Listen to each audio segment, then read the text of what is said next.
T'es sûr que c'est là le rendez-vous? La plateforme de l'aérotrain, c'est ça. C'est ce qu'il a dit.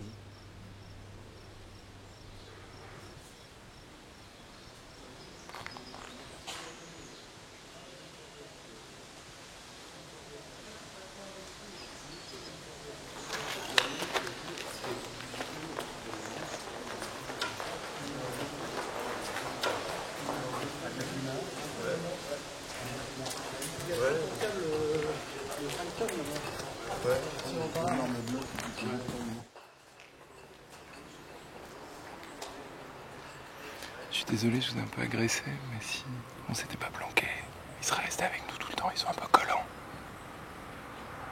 Ça va, je vous ai pas fait peur. Ça va.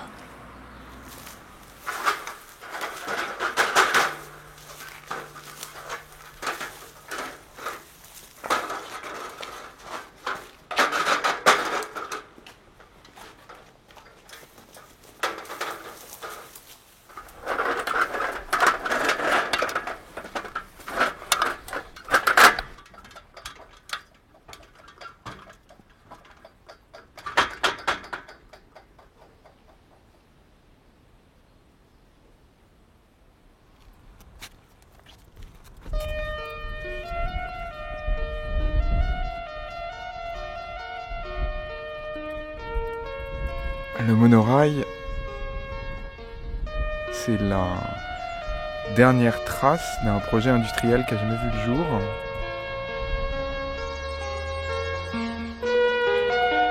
Ce qu'on a testé ici, c'est un prototype de train sur coussin d'air.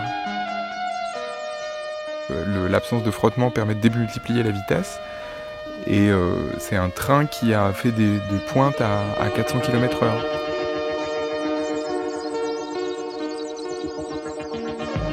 Et moi, quand j'étais enfant, j'avais l'impression d'être le seul à le voir.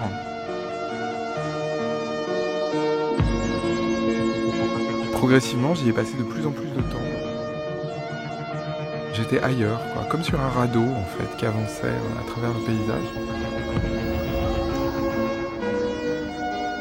C'est un peu comme si le cœur d'une centrale nucléaire était devenu un cloître cistercien, quoi. Voilà, moi je cherche des lieux comme ça en fait.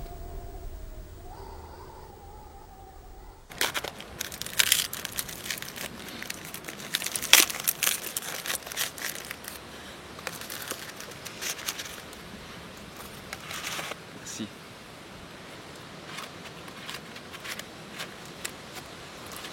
Merci. Bon, il faut que je te dise pourquoi on est venu te voir. On est... il y a quelques mois, on est tombé sur ton bouquin. Et ça rentrait vraiment en écho avec des questionnements qu'on a, étant donné les événements présents.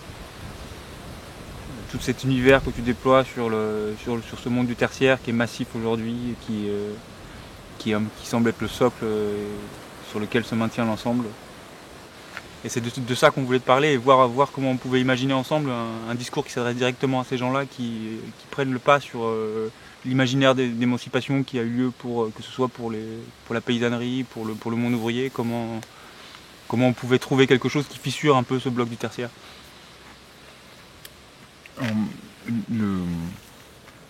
Moi, dans mon livre, j'avais... ça partait beaucoup du jeu, en fait. Parce que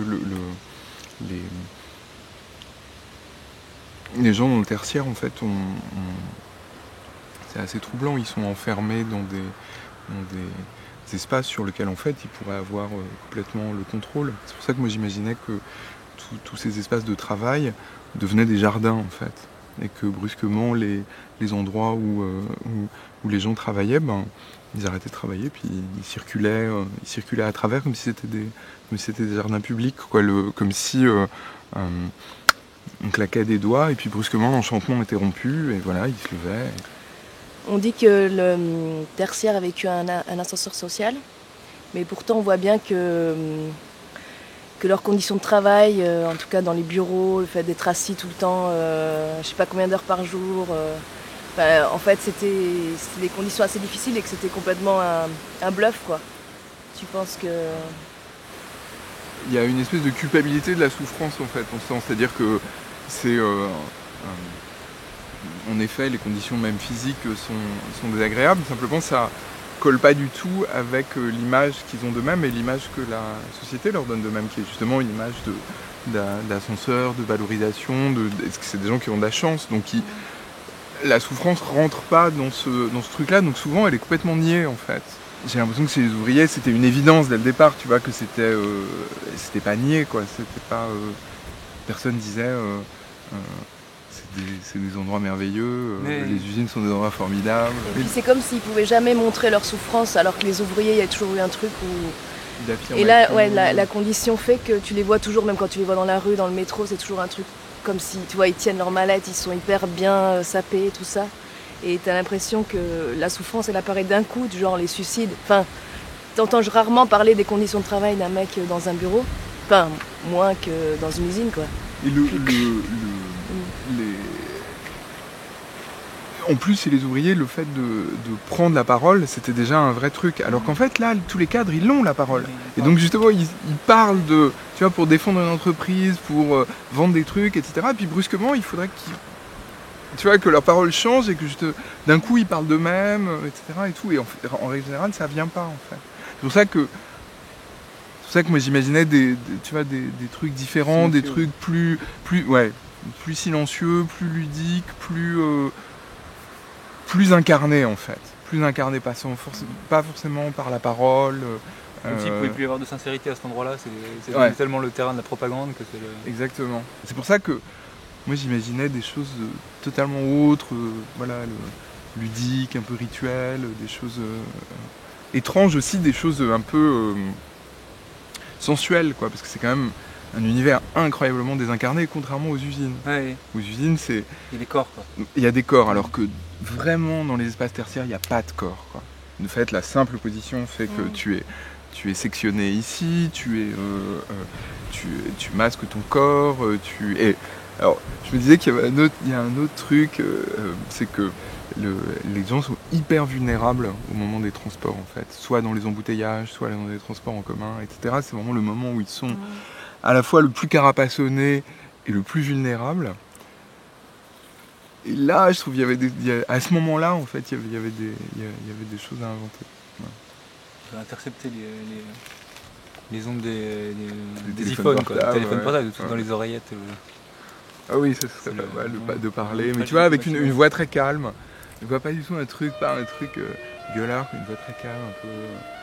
incantatoire, comme ça, etc. Comme quelqu'un qui s'adresse à personne en particulier, tu vois, mais qui parle... Mais qui susurre à l'oreille. Dans les ascenseurs. Parce que c'est vraiment, c'est un peu comme des confessionnals. Là où tu es face à toi-même, c'est le moment où tu te regardes aussi dans le miroir.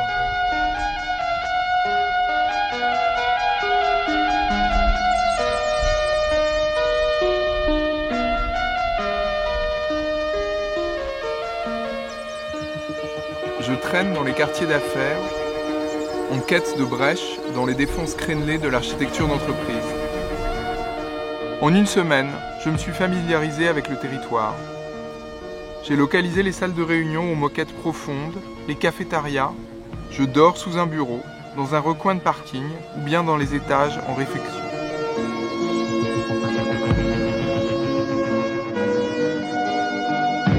On traite chaque pièce comme une scène de crime et chaque étage comme une zone sinistrée.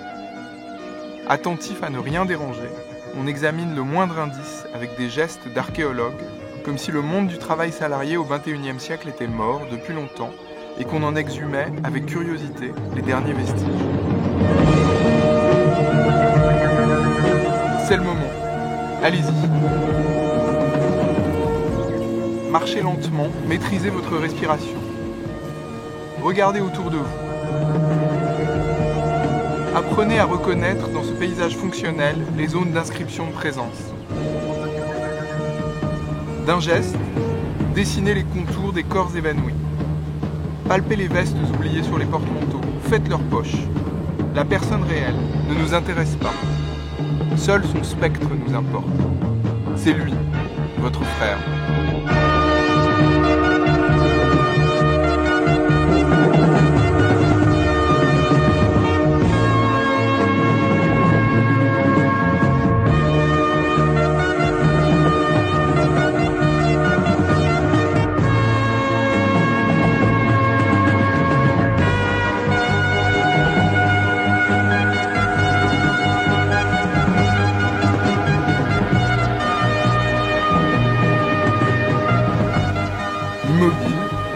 regardent partir, appellent parfois puis se taisent.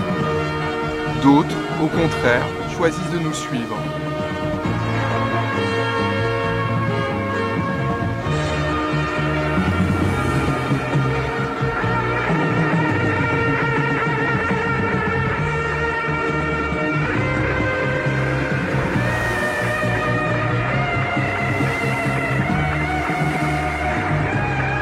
Allez, allez maintenant.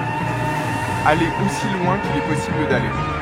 L'espace n'est plus qu'offrande à vos pouvoirs.